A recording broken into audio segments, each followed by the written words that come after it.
As-tu remarqué à quel point on est de plus en plus distrait aujourd'hui? Tu prends ton téléphone juste pour vérifier une notification et 30 minutes plus tard, tu es encore en train de scroller. Tu t'assois pour étudier et ton esprit part dans 1000 directions. Tu allumes ton ordinateur pour travailler et tu finis sur des vidéos YouTube qui n'ont rien à voir. Si ça t'arrive, ce n'est pas forcément que tu as un trouble de l'attention. En réalité, c'est devenu presque normal. On vit dans un monde saturé de stimuli. Notifications, vidéos, musique, news. Chaque chose tire sur notre attention et la vide comme un seau qui fuit. Et pourtant, cette capacité à surveiller plusieurs choses à la fois, autrefois, c'était vital. Nos ancêtres avaient besoin d'une attention fragmentée pour survivre. Mais aujourd'hui, c'est en train de nous détruire de l'intérieur. Des chercheurs de l'Université de Californie ont découvert qu'après une seule interruption, il faut en moyenne 23 minutes pour retrouver une concentration totale. 23 minutes. Maintenant, multiplie ça par toutes les fois où tu jettes un œil à ton téléphone, où tu changes de tâche, où tu ouvres une appli. Mais imagine s'il existait moyen de pirater ton cerveau, de l'entraîner à ignorer les distractions et à entrer tellement profondément dans une tâche que le monde autour de toi disparaît. Cette méthode existe. Et non, ce n'est pas un nouveau hack inventé par un coach en marketing. Elle vient des monastères zen du Japon. Son nom est Ichigo Zamai. C'est l'art de faire une seule chose avec toute mon attention jusqu'à ne faire qu'un avec l'action. C'est un pilier du bouddhisme zen et aujourd'hui on va en parler.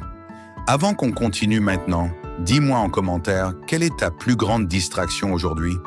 Ton téléphone, les réseaux, ta propre tête? Écris-le juste en dessous. Cela aura une importance pour la suite de la vidéo, crois-moi. Chapitre 1. L'histoire de Jake. Jake Morrison avait 16 ans lorsqu'il a réalisé quelque chose d'assez brutal. Il était en train de perdre la course de sa vie. Ce n'était pas un mauvais élève. Au contraire, il comprenait les maths, la physique, la programmation. Il avait du potentiel. Son vrai problème, c'était la concentration. Jake s'asseyait pour étudier et quelques minutes plus tard, il glissait déjà sur Instagram. Il ouvrait son livre de calcul et se mettait à rêver de bosser chez Google. Il regardait une vidéo de cours et s'arrêtait en plein milieu pour vérifier le score d'un match. Jake avait pourtant un rêve immense, fou, presque impossible. Le genre de rêve qui donne des frissons rien que d'y penser. Il voulait entrer au MIT, le Massachusetts Institute of Technology, l'université la plus sélective de la planète, là où naissent les génies de la technologie. Mais il avait un problème. Ses notes n'étaient même pas proches du niveau requis. Pendant que d'autres élèves alignaient les A sans difficulté, Jake stagnait dans la zone moyenne. Parfois un C, parfois un B, juste assez pour passer, mais pas assez pour rêver. Et ses amis ne l'aidaient pas. Jake, sérieux, tu veux aller au MIT et tu arrives même pas à décrocher un B en maths? Tu vas finir à frire des burgers, mon gars. Il rigolait. Eux trouvaient ça drôle. Jake lui ressentait chaque mot comme un coup de poing. Le pire, ses parents aussi lui mettaient de la pression. Pas par méchanceté, non. Ils voulaient juste le voir s'appliquer. Jake, tu as du potentiel, mais tu te laisses trop distraire. Tu dois te réveiller. Et Jake le savait. Il savait qu'il avait quelque chose en lui, mais il n'arrivait pas à accéder à ce potentiel comme s'il y avait un mur invisible devant lui. Chaque fois qu'il essayait d'étudier, son esprit sabotait tout. Il passait plus de temps à imaginer son futur que de travailler pour l'obtenir. Il rêvait de sa remise de diplôme au MIT. Il rêvait de son premier job comme programmeur. Il rêvait de ses amis qui s'excusaient d'avoir douté de lui. Mais pendant ce temps, le livre de maths restait fermé. Le devoir de physique restait vide. Et le rêve restait loin. Jusqu'au jour où, après une énième mauvaise note en calcul, Jake s'est effondré. Il en avait marre. Marre d'être médiocre, marre de décevoir, marre de stagner. Mais au lieu de baisser les bras, Jake a fait quelque chose de différent. Il a demandé de l'aide. Chapitre 2. La rencontre avec le professeur. Le lendemain, à la fin des cours, Jack frappe timidement à la porte de la salle des profs.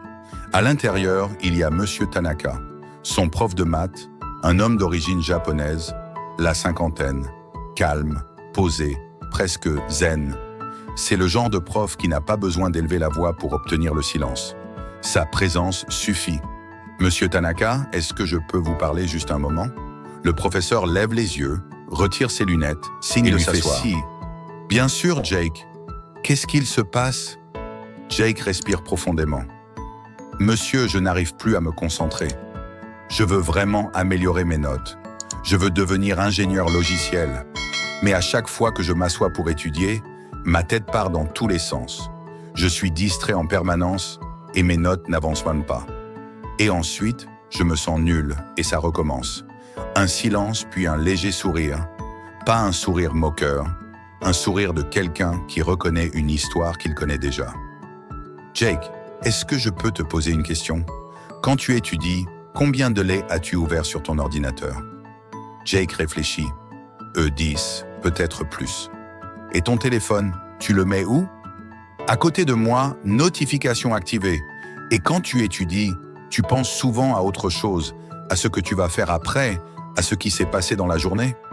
Jake écarquille les yeux. Mais vous faites comment pour savoir tout ça? Monsieur Tanaka rit doucement. Parce que j'étais exactement comme toi à ton âge.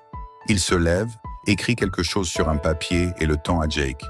Ichigo Zam, c'est un concept du bouddhisme zen.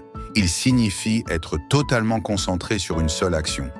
Ce n'est pas juste se concentrer, c'est devenir l'action. Quand tu étudies les maths, tu n'es pas Jake qui étudie les maths. Tu es les maths. Tu ne te sépares pas de ce que tu fais. Jake fronce les sourcils. Il ne comprend pas encore. Alors le professeur continue. Tu t'es déjà plongé dans un jeu vidéo au point de lever la tête et réaliser que 3 heures sont passées tout le temps? Voilà, ça c'est l'état de flow.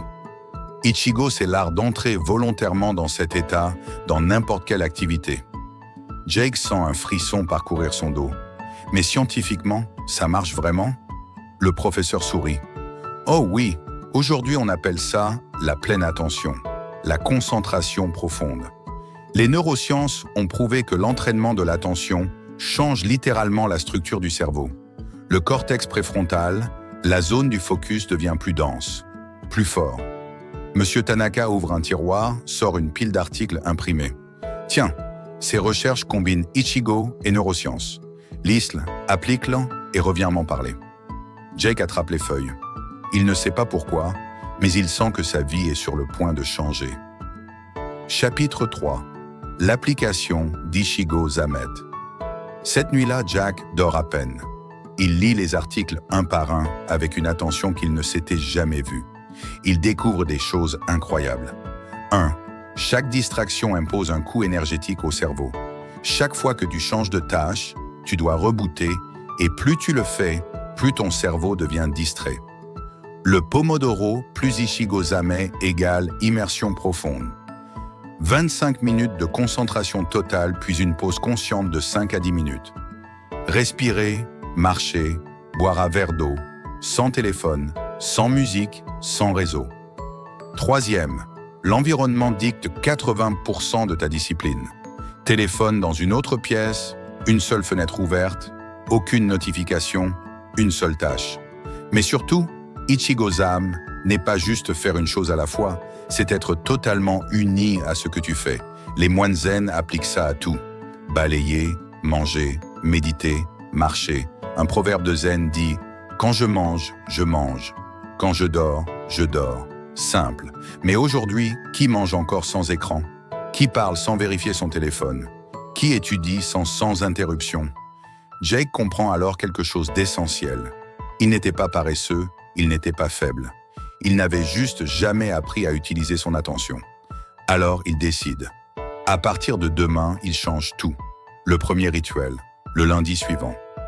En rentrant de l'école, Jack crée un rituel. Téléphone dans un tiroir dans une autre pièce. Toutes les notifications désactivées, une seule fenêtre ouverte son cours.